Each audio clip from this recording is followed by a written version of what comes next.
By the year 1100, nearly 20,000 people lived in a city of earthen pyramids on the Mississippi floodplain, 8 miles from modern St. Louis. Cahokia stood on the eastern bank of the Mississippi River, on a wide, flat floodplain Native Americans had farmed for centuries.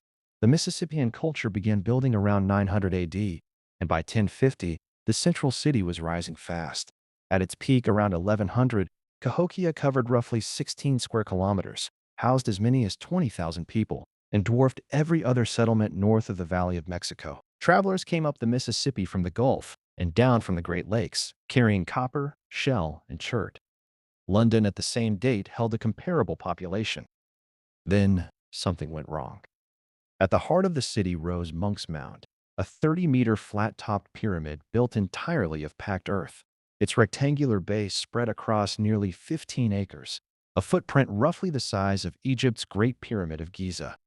Atop the summit sat a wooden building about 100 feet long, painted with mineral pigments, where the city's paramount chief lived and conducted ritual. Crews dug clay and silt from borrow pits and hauled it up the slope in 50-pound baskets, one load at a time, by hand. Over a century, they moved an estimated 22 million cubic feet of soil. Around Monk's Mound rose more than 100 other earthen mounds in a vast central plaza. West of the plaza stood a great wood hinge of red cedar posts that tracked the solstices against the horizon. In 1967, archaeologist Melvin Fowler began excavating Mound 72, a low ridge southeast of the plaza. He found more than 250 bodies. Two high-status individuals lay together on a falcon-shaped blanket sewn from many thousands of polished marine shell beads imported from the Gulf Coast. Around them lay caches of unused arrowheads from across the continent, bundles of mica from the Appalachians, and rolls of copper from Lake Superior. In a separate pit, 53 young women, all between 15 and 30, had been laid out in two neat layers. Another pit held 39 individuals showing signs of violent death. Some appeared to have been thrown in alive. Carbon dating placed the burials around 1050 to 1100 AD. The bodies had been brought in over multiple ceremonies and sealed beneath earth, then forgotten by everyone. By 1200, Cahokia was contracting.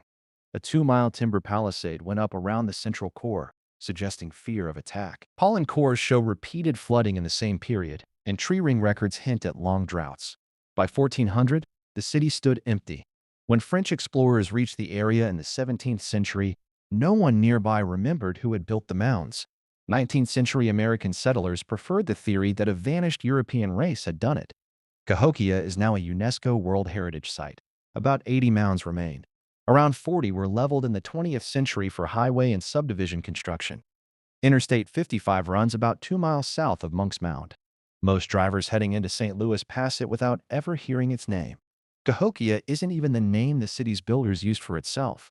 North America has several other vanished mound capitals, including earthworks in Louisiana that predate the pyramids of Giza. Like and subscribe.